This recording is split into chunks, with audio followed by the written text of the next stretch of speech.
Welcome to Connect Canyons, a podcast sponsored by Canyon School District. This is a show about what we teach, how we teach, and why. We get up close and personal with some of the people who make our schools great. Students, teachers, principals, parents, and more. We meet national experts too. Learning is about making connections. So connect with us.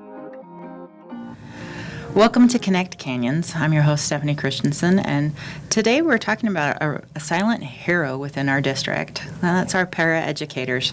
They play a really pivotal role in nurturing young minds and supporting teachers and helping just all around the district. But there's a challenge right now. We have a real shortage, and we are in desperate need of people to fill the gap. Currently in Canyons, we have 26 full-time positions and 15 part-time positions available. Joining us today, we're speaking to Linda Hall. Now, Linda, can you tell me about what's your role in Canyons? Hi, Stephanie. My role is I work for special education. I'm a program administrator over secondary and post-high schools here in the district. So I serve families with students with disabilities, and I help teachers, I help families, I help coordinate meetings. I do a lot of different things around special education and compliance. So I think a lot of times when people hear paraeducator, they don't actually know what a paraeducator is, and there's a broad range. That's a big umbrella of what that job can be. Can you tell us a little bit about what a paraeducator is? Well, I want to start off saying I started as a paraeducator in a special education classroom in Washington State. And you're right, your role is very broad, what you could do. So I was actually hired for special education. So special education, paraeducator, they could work in a lot of varieties of settings. So it could be in a resource room setting, and those are students usually with a learning disability. So that you might be going into a classroom, helping them with math, with reading, with writing, running a small group under the direction of a teacher. You could be helping one-on-one with a student who might have some more medical needs, that you might be helping them get to the restroom. Or we do have students with more cognitive disabilities in our special classrooms, that it goes anywhere from a student that has need feeding or toiletry in to a student that needs someone to sit next to them to help them with behavior. It's such a range that we have available, but it's such a rewarding job. You're always underneath the direction of a supervisor or your classroom teacher.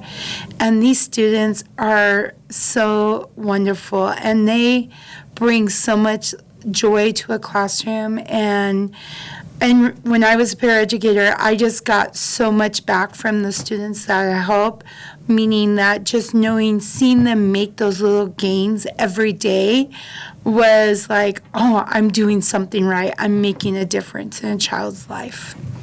What kind of qualifications do you have to be a paraeducator? Over the age of 18, you would have to be, for number one, you would have to be able to pass a background check. We want to make sure our students are safe. And then basically, you do not have to have any skills. We will teach you. We have actually a 2-day training that you get right off the bat before you even go into the classroom.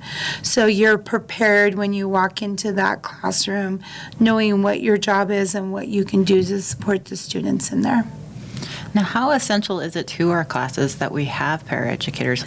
Well, I'm telling you, I always used to say as a teacher when I taught, you're only as good as the paraeducator in your classroom, because they do so much to help the classroom. They're like your right-hand man. So they're able to take small groups and run under your direction. They're able to work one-on-one with a student. They're able to do a variety of like arts and craft, maybe activity with your student, go out for recess duty, help in the lunchroom if students need supervision in the lunchroom, bus duty, they're able to help to greet our kids when they come off the bus or help them get their things ready to go back on the bus at the end of the day.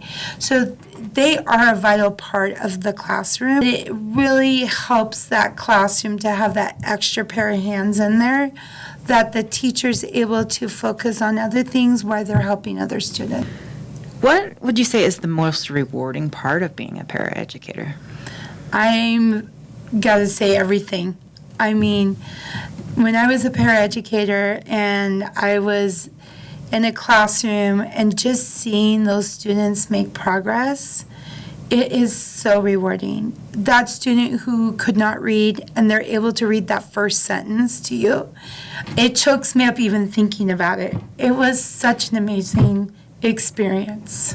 Every teacher has that moment where they always talk about the light bulb moments, but it seems like those students that it's extra hard, that would be even more fulfilling to be able to say, I got them to that milestone. I helped them get to that milestone. Exactly what you're talking about. Being able to see them make that progress and to be part of that progress, that celebration is huge. Being able to say, Johnny now can read a sentence, or students who are nonverbal and they're able to use their technology device and you're part of that and they're able to, for the first time, push, I need a drink. To see that milestone and be part of that, it's a huge celebration every day in a classroom. And what I love the most about it is not one day is the same. A lot of people have jobs where they do the same thing over and over. Being in a classroom every day, it's a new adventure. It is so much fun to be with those students and see what they can do and be part of that. Our high school paraeducators, being able to see them walk across graduation, in that cap and gown. What else? That's what we're all in this business to do, is help every student reach their fullest potential. And it takes everybody to do that.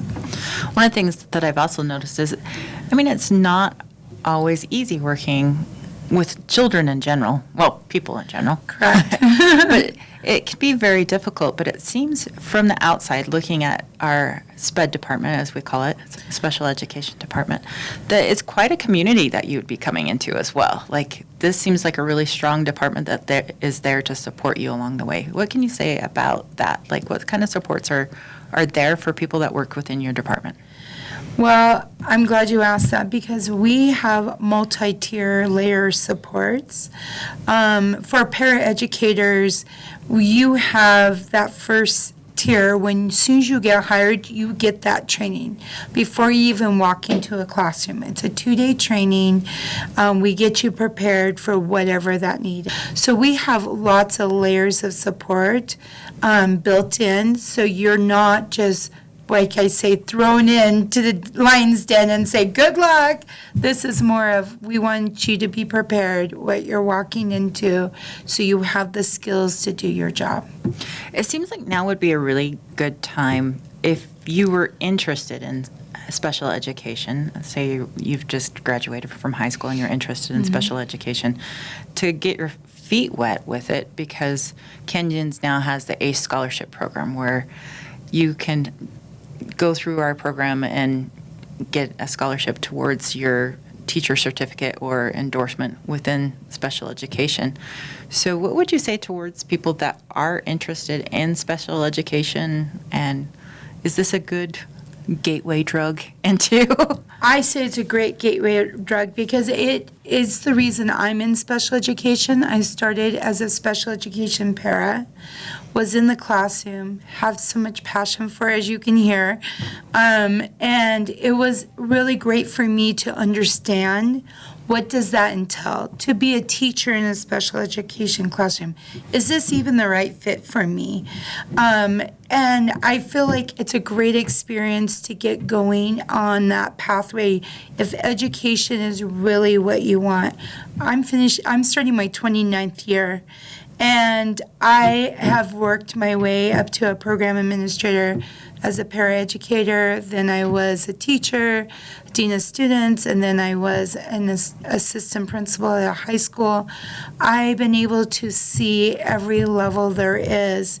And I would love any young person to come into education and see, is this the right fit for me? And being a paraeducator is the great way to really get in there and dive into and see if this is the career path that you want. Now, what kind of person are you looking for? First of all, I'm looking for someone who has empathy and compassion and want to help students with disabilities, who want to be in the classroom. Because that's the number one thing, is you have to have that niche, I call it, that compassion, that empathy, that understanding for students who have some type of disability. Secondly, I'm looking for someone who loves education also and brings that to the classroom, that energy, that joy, that wanting to know more about what can I do to serve students and families. And I think it's just all around is, hey, this might be for me. I want to try it out. And so I invite anybody who is out there listening, who would like to come and find out more information, to come into our special education office, talk to myself, our director, Nate Evelson, Dr. Matt Watts, who's over elementary. We would love to talk to anybody who's interested in this pathway. Perfect. Is there anything else that you would say, like, what has been that one bright light that has kept you coming back year after year? You said 29 years in special education. I think it goes back to seeing that growth in students, serving families, helping families understand that learning, growing, reaching a fullest potential, no matter what your disability is, we can help you along that way. We can help you reach that fullest potential. And it's very personal to me because I had a mother that was illiterate. And growing up, she couldn't fill out job applications. She couldn't read bedtime stories to me. When I became a teacher, finally, and I was a late bloomer, let me tell you, I didn't go back to school till I was 27. And I taught my mom how to read. When she passed away, she was so proud she could read on the 3rd grade level. And she adopted a child with special needs, and she could read bedtime stories for the first time to him. And that's what I want for all our families, all our students, is for them to reach their fullest potential. It might be one way, one student, it might be, their potential might be something different. Another student might be able to move further. So it's very individualized, but I love being part of that. I love seeing kids walk across and graduate. I love for them to come back after they graduate and say, guess what, Miss Hall? I am going to a trade school, or I have a job here. I'm working at the movies. I'm in education now. That is what is so rewarding, and that's what brings me back every day. That's perfect. As you can tell, paraeducators are a vital part of the education system, and it can be such a rewarding job. So if you're at all interested, check out canyonsdistrict.org and, take a chance. This could be a fulfilling career. Thank you again for joining us at Connect Canyons. Did you have anything else you wanted to say? I just want to say, please come and see us. Special education will change your life for the better. It is a great job, and like I said, I'd invite you to come in and find out more about it. Thanks for listening to this episode of Connect Canyons. Connect with us on Twitter, Facebook, or Instagram at Canyons District, or on our website, canyonsdistrict.org.